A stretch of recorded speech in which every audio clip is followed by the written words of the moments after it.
September 15, 2023 அன்னைக்கு தெலுங்கானா நாகர்கர்னூல் மாவட்டத்துல இருக்கிற ஒரு கால்வாயில 4 குழந்தைங்க கால்வாயில முழுகி இறந்து போயிட்டாங்கன்ற செய்தி அந்த ஊர் முழுவதும் பரவ ஆரம்பிச்சது. அதே சமயத்துல போலீஸ்க்கும் இந்த தகவல் தெரிய வருது. சம்பவம் நடந்த இடத்துக்கு வந்த போலீஸ் அந்த உடல்களை மீட்டத்துக்கான வேலைகளை பார்த்துட்டு வந்தாங்க. இந்த சம்பவம் தற்செயலா நடந்ததா இல்ல திட்டமிட்டு செய்யப்பட்ட கொலையான்றத பத்தி இன்னைக்கு கொஞ்சம் டீடைலா பார்த்துடலாம். Welcome to TFT crime. நான் பிரியா. தெலுங்கானா நாகர்கர்னூல் மாவட்டத்துல இருக்கிற மங்கனூர் கிராமத்துல வாழ்ந்துட்டு வரவர் தான் 42 வயசான மனுபாடு சரமண்டான்னு சொல்லப்படுற நபர். இவரு தன்னுடைய கிராமத்துக்கு பக்கத்து கிராமத்துல இருக்கிற லலிதான் சொல்லப்படுற ஒரு பெண்ணை காதலிச்சுட்டு வந்திருக்காரு. இவரு அதிக படிக்காததால கூலி வேலை தான் பார்த்துட்டு வந்திருக்காரு. அப்படி சில ஆண்டுகளா லலிதாவை காதலிச்சுட்டு வந்தவரு திருமண பந்தத்துல இணையணும்னு நினைக்கிறாரு. அதே நேரத்துல இரு வீட்டருடைய சம்மதத்தோட தான் இந்த திருமணம் நடக்கணும்ன்ற முனைப்போட இருந்திருக்காரு. லலிதாவுமே இரு வீட்டாருடைய சம்மதத்தோட தான் இவரை திருமணம் செஞ்சுக்கணும்ன்ற எண்ணத்துல வாழ்ந்துட்டு வந்தாங்க. இவங்களும் மற்ற காதலர்கள் போலவே சுற்றி திரிய ஆரம்பிச்சிருக்காங்க. அதே நேரத்துல தனிமையில அடிக்கடிக்கு சந்திக்கிறதையும் வழக்கமா வச்சிருந்திருக்காங்க. சரமண்டாவுக்கு கூட பிறந்த சகோதரர்களும் சகோதரிகளும் 3-4 நபர்கள் இருக்கிறதால இவங்களுடைய திருமணத்திற்கு தொடர்ந்து எதிர்ப்பு தெரிவிச்சுட்டே வந்திருக்காங்க. அதுக்கான காரணம் லலிதா வேற ஒரு சமுதாயத்தை சேர்ந்தவங்கன்றதால இவங்க திருமணத்துக்கு இவர் வீட்ல மறுப்பு தெரிவிச்சுக்கிட்டே வந்திருக்காங்க.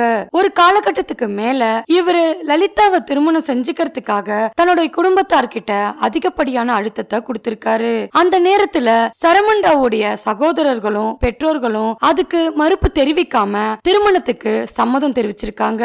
இரு வீட்டாருடைய சம்மதத்தோட இவங்களுடைய திருமணம் கடந்த 9 ஆண்டுகளுக்கு முன்னதா கோலாகலமா நடந்திருக்கு.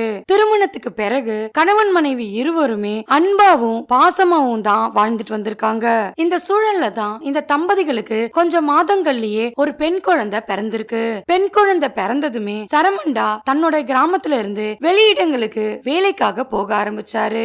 எந்த ஊருக்கு போனாலுமே அந்த ஊர்லயே 10-20 நாட்களுக்கு மேல அந்த ஊர்லயே தங்கி அந்த வேலைகளை முடிச்சிட்டு தான் அவருடைய கிராமத்துக்கு வரதையே வழக்கமா வச்சிருந்திருக்காரு.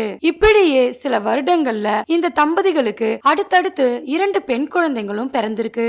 இந்த சூழல்ல தான் இவருக்கு தொடர்ந்து குடும்ப நபர்கள் ஒவ்வொருவரா கூட இவருக்கு குடும்பத்தை காப்பாற்ற வேண்டிய சூழலுக்கு தள்ளப்படுறாரு. இதுக்காக இரவு பகலுன்னு பாராம தொடர்ந்து ஓய்வில்லாம வேலையை பார்த்துக்கிட்டு வந்திருக்காரு. இந்த சூழல்ல தான் லலிதாவுடைய குணாதிசயங்கள்ல இருந்து சில மாற்றங்கள் இருக்கிறதா சரமண்டா உணர ஆரம்பிக்கிறாரு. ஏன்னா லலிதா தன்னுடைய குழந்தைகளை சரிவர கவனிக்கிறது இல்லன்றத கொஞ்சம் கொஞ்சமா உணர ஆரம்பிக்கிறாரு. இதனால கணவன் மனைவி இருவருக்குள்ளயும் அடிக்கடி சண்டைகளும் பிரச்சனைகளும் ஏற்படுது. இந்த சூழல்ல தான் இந்த தம்பதிகளுக்கு 4ஆவதா ஒரு ஆண் குழந்தையும் பிறக்குது. பிறந்த ஆண் குழந்தைக்கு மார்க்கண்டேயன்ற பேரை சூட்டி சந்தோஷப்படுறாங்க. அதே நேரத்துல சரமண்டாவுக்கு 4 குழந்தைகளையும் காப்பாற்ற வேண்டிய கட்டாயத்துக்கு தள்ளப்படுறாரு. இதுக்காக வெளி கிராமத்துக்கு வேலைக்கு போயிட்டு இருந்தவரு இதன் பிறகு வெளி ஊர்களுக்கு வேலைக்கு போக ஆரம்பிச்சாரு. மாதத்துல 2-3 நாட்கள் மட்டுமே தன்னுடைய குடும்பத்தை சந்திக்கும் சூழல் ஏற்பட்டது. அப்படி குடும்பத்தை சந்திக்கிற நாட்கள்ல கூட இந்த தம்பதிகளுக்குள்ள பிரச்சனைகளும் சண்டைகளும் ஏற்பட்டிருக்கு. அதுக்கான காரணம் லலிதா தன்னுடைய 4 குழந்தைகளையும் சரிவர கவனிக்காம இருந்திருக்காங்க. இந்த விஷயம் சரமண்டாவுக்கு தன்னோட சகோதரிகள் மூலமா தெரிஞ்சுக்கிறாரு. சில நாட்கள்ல இந்த விஷயங்கள் எல்லாம் சரமண்டாவுக்கு அரசல் புரசலா தெரிஞ்சாலுமே தன்னோட மனைவி கிட்ட அடிக்கடி பிரச்சனைகள் ஏற்படுறதால அவர் சரிவர அவங்கள கேட்காமலே இருந்திருக்காரு. ஒரு கட்டத்துக்கு மேல பொறுக்க முடியாத அவரு தன்னோட மனைவி கிட்ட பிரச்சனைகளை செய்து வந்திருக்காரு. அந்த நேரத்துல தான் லலிதா வேற ஒரு நபர் கூட திருமணம் தாண்டிய தவறான உறவுல ஈடுபட்டு இருக்காங்கன்ற விஷயம் சரமண்டாவுக்கு தெரிய வருது. ஆரம்ப கட்டத்துல அவர் கோவப்பட்டு தன்னோட மனைவி கிட்ட சண்டைகள் போட்டாலுமே அதன் பிறகு குழந்தைகளுடைய நலனுக்காக தன்னோட மனைவி திருந்தி மறுபடியும் தான் கூட வாழ்றதுக்காக அவங்களுக்கு அறிவுரைகளை சொல்லியிருக்காரு. ஆனா லலிதாவோ தன்னோட கணவரை அலட்சியப்படுத்திட்டு தன்னுடைய 4 குழந்தைகளையும் கூட்டிக்கிட்டு தான் பழகிட்டு வந்த ஆண் கூட ஓடி போயிட்டதா சொல்லப்படுது. அந்த நேரத்துல சரமண்டா வெளியூர்ல வேலை பார்த்துட்டு வந்திருக்காரு. இந்த விஷயம் தெரிய வரவே உடனடியா தன்னோட சொந்த கிராமத்துக்கு வந்திருக்காரு. அப்படி வந்தவரு தன்னுடைய சகோதரர்கள் கிட்ட லலிதாவை தேடுறதுக்கான உதவிய செய்யும்படி கேட்டிருக்காரு. சகோதரர்களும் தன்னுடைய தம்பியோட வாழ்க்கைக்காக அவங்களுடைய மனைவிய அந்த ஊர் முழுவதும் தேட ஆரம்பிச்சிருக்காங்க. 2-3 நாட்களுக்கு மேல தன்னோட மனைவியையும் குழந்தையும் தேடி சொல்லியிருக்காரு. சரமண்டாவுக்கு ஒரு புது நம்பர்ல இருந்து போன் கால் ஒண்ணு வந்திருக்கு. அந்த காலை எடுத்து அட்டன் பண்ண இவர்கிட்ட அவருடைய மனைவியான லலிதா தான் பேச ஆரம்பிக்கிறாங்க. தன்னுடைய கிராமத்துல இருந்து 50 கிலோமீட்டர் தொலைவுல தான் இருக்கிறதா சொல்லியிருக்காங்க. தான் ஒரு நபரை நம்பி வந்து ஏமாந்து போயிட்டதாவும் தன்னை மன்னிச்சு ஏத்துக்கும்படி தன்னோட கணவர்கிட்ட அழுதபடியே பேசியிருக்காங்க. அந்த சூழலையும் சரமண்டாவுடைய உறவினர்களும் பெற்றோர்களும் இனிமேல் பட்டு லலிதா தேவையில்லைன்ற முடிவை அவரை எடுக்க சொல்றாங்க.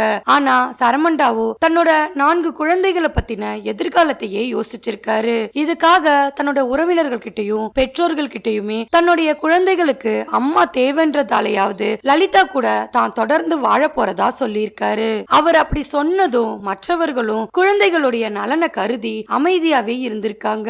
லலிதாவை மீட்டு தன்னுடைய சொந்த கிராமத்துக்கு கூட்டிட்டு வந்து மறுபடியும் தன்னுடைய வாழ்க்கைய தொடங்கி இருந்திருக்காரு. லலிதாவுக்கு ஏற்கனவே குடிப்பழக்கம் இருந்திருக்கு. இந்த விஷயங்களுக்காக தான் சரமண்டா அடிக்கடி பிரச்சனைகள் செய்துட்டு வந்திருக்காரு. ஆனா நாளடைவுல அது கொஞ்சம் கொஞ்சமா லலிதா கிட்ட தீவிரம் அடைஞ்சுக்கிட்டே வந்திருக்கு. இதெல்லாம் பார்த்துக்கிட்டு வந்த சரமண்டாவுடைய சகோதரர்களும் உறவினர்களும் லலிதாவுடைய உறவை கொஞ்சம் கொஞ்சமா துண்டிக்க ஆரம்பிச்சாங்க. அதே நேரத்துல சரமண்டாவு கிட்ட லலிதாவுடைய போக்கையும் கண்டிக்க ஆரம்பிச்சாங்க. ஆனா லலிதாவோ குடிபோதைக்கு அடிமையாகி விடியற் காலையிலேயே மது அருந்த ஆரம்பிச்சாங்க. சரமண்டா வெளியூர்களுக்கு போனாலுமே ஒரு நாளைக்கு 4-5 முறையாவது தன்னுடைய குழந்தைகளை விசாரிக்கிறதுக்காகவே லலிதாவை தொடர்பு கொள்வாரு. அதே போல ஒரு முறை லலிதாவுக்கு காலையில போன் பண்ணிருக்காரு. அந்த நேரத்துல லலிதாவுடைய மூத்த மகளான மகாலட்சுமி தான் அந்த போனை எடுத்து அட்டன் பண்ணிருக்காங்க. தான் மகளை விசாரிச்சுட்டு அம்மா கிட்ட போனை கொடுக்கும்படி சொல்லிருக்காரு. அந்த நேரத்துல மகாலட்சுமி தன்னோட அம்மா மது போதையில இருக்கிறதாவும் தினமுமே காலை நேரங்கள்ல தன்னோட அம்மா மது அருந்தறதாவும் சொல்லி ரொம்பவே வருத்தப்பட்டிருக்காங்க. தங்களுக்கு சரிவர சாப்பாடாக்கியும் போட மாட்டேங்கிறாங்கன்றத ரொம்பவே வருத்தத்தோட தெரிவிச்சிருக்காங்க. தன்னுடைய குழந்தைய அந்த நேரத்துல சமாதானப்படுத்திட்டு தான் ஓரிரு நாட்கள்லயே வீட்டுக்கு வந்துடுறதாவும் தன்னோட மகளை சமாதானப்படுத்திடுறாரு. தான் மக சொன்ன விஷயங்களை கேட்டு மனதளவுல ரொம்பவே பாதிக்கப்படுறாரு. இந்த சூழல்ல தான் வெளியூர் வேலையை தட்டி கழிச்சிட்டு தன்னுடைய சொந்த கிராமத்துக்கே வராரு. அப்படி வீட்டுக்கு வந்தவரு தன்னோட மனைவி கிட்ட இந்த விஷயங்களை கேட்டு வாக்குவாதத்துல ஈடுபடுறாரு. ஆனா லலிதாவோ தான் கணவர் சொல்ற விஷயங்கள் எதையுமே கேட்கக்கூடிய நிலையிலேயே இல்ல. அதுக்கான காரணம் லலிதா முழுமையா குடிபோதைக்கு அடிமையாகிட்டாங்க. நாள் முழுவதுமே குடிபோதைக்கு அடிமையாகி மது குடிச்சிட்டு வரத வழக்கமாவே கொண்டு வந்துட்டாங்க. லலிதாவுக்கு அறிவுரைகளை சொல்லி இருக்காரு. ஆனா எதையுமே அவங்க ஏத்துக்க கூடிய மனநிலைமையில இல்லன்றது சரமண்டாவுக்கு தெரிய வருது. ஆனா அவரால தன்னுடைய குழந்தைகளையும் பார்த்துக்கிட்டு வெளியூர் வேலைகளுக்கும் செல்ல முடியாத ஒரு சூழல் ஏற்படுமேன்ற காரணத்துக்காக தான் லலிதா கூட வாழ்ந்துட்டு வந்தாரு. அதோட தன்னுடைய 4 குழந்தைகளையும் பார்த்துக்கிட்டு அவரால வேலை செய்ய முடியாதுன்ற காரணத்துக்காகவே லலிதா செய்து வந்த தவறுகளையும் மன்னிச்சு ஏத்துக்கிட்டாரு. லலிதா கிட்ட மது குடிக்கிறத கொஞ்சம் கொஞ்சமா நிறுத்தும்படி அவங்களுக்கு அறிவுரைகளை சொல்லியிருக்காரு. ஆனா லலிதாவோ குடிபோதைக்கு அடிமையானதால யார் சொன்னாலுமே கேட்க முடியாத ஒரு நிலைக்கு போயிட்டாங்க. சரமண்டா ஒரு பெரிய மன அழுத்தத்தோடயே வாழ்ந்துட்டு வந்தாரு. இந்த நிலைமையில இருக்கிற தன்னோட மனைவிய எப்படியாவது மீட்டெடுக்கணும்னு நினைக்கிறாரு. இவங்களால மன உளைச்சலுக்கு ஆளான இவரு தன்னுடைய சொந்த கிராமத்திலையும் வேலை பார்க்க முடியாம வெளியூர் வேலைகளுக்கும் போக முடியாத ஒரு சூழல்ல வாழ்ந்துட்டு வந்தாரு. கிடைக்கிற வேலைகளை பார்த்துக்கிட்டு தன்னுடைய குழந்தைகளையும் பாதுகாத்துட்டு அவருடைய சொந்த கிராமத்திலேயே வாழ்ந்துட்டு வந்தாரு. சில நேரங்கள்ல வெளி வேலைகள் கிடைக்கும் போது வெளியூர்களுக்கும் போயிட்டு வந்துட்டு இருந்திருக்காரு. அந்த நேரத்துல தான் செப்டம்பர் 15, 2023 அன்னைக்கு வெளியூர் வேலைக்காக போயிருந்திருக்காரு. அந்த சமயம் அவருடைய சொந்த கிராமத்தை சேர்ந்த ஒரு நபர் சரமண்டாவுக்கு போன் பண்ணிருக்காரு. உன்னுடைய 4 குழந்தைகளும் ஏரியில மூழ்கி இறந்து போயிட்டதா தகவலை சொல்லிருக்காரு. இத கேட்டு பதட்டம் அடைஞ்ச அவரு பதறி போய் தன்னுடைய சொந்த கிராமத்துக்கு வந்திருக்காரு. அப்படி வந்தவரு தன்னோட 4 குழந்தைகளும் இறந்து போயிட்டாங்கன்றத உறுதியானதும் அதிர்ச்சிக்குள்ளானதோட அதுல இருந்து மீளா துயரத்துக்கே போயிட்டாரு. அதோட அந்த கிராம மக்கள் கிட்டையும் இந்த சம்பவத்தை பத்தி விசாரிச்சிருக்காரு. அப்படி விசாரிக்கும் போதுதான் அந்த 4 குழந்தைகளையும் ஏரியில தள்ளி விட்டதே லலிதான்ற விஷயம் அவருக்கு தெரிய வருது. இதை ஏத்துக்க முடியாத அவரு அந்த ஏரிக்கு பக்கத்துல உட்கார்ந்து கதறி அழ ஆரம்பிக்கிறாரு. உடனடியா போலீஸ்க்கு தகவல் கொடுக்கப்பட்டு சம்பவ இடத்துக்கு போலீஸ் வராங்க. அப்படி வந்த போலீஸ் விசாரணையை நடத்தும் போதுதான் அந்த ஏரிக்கு பக்கத்துல இருந்த சில நபர்கள் லலிதா தன்னுடைய கையில வச்சிருந்த 7 மாத குழந்தையான மார்க்கண்டேயனை முதல்ல தூக்கி கால்வாயில வீசிருக்காங்க. அதன் பிறகு 3 குழந்தைகளையுமே கால்வாயில தள்ளி விட்டுருக்காங்க.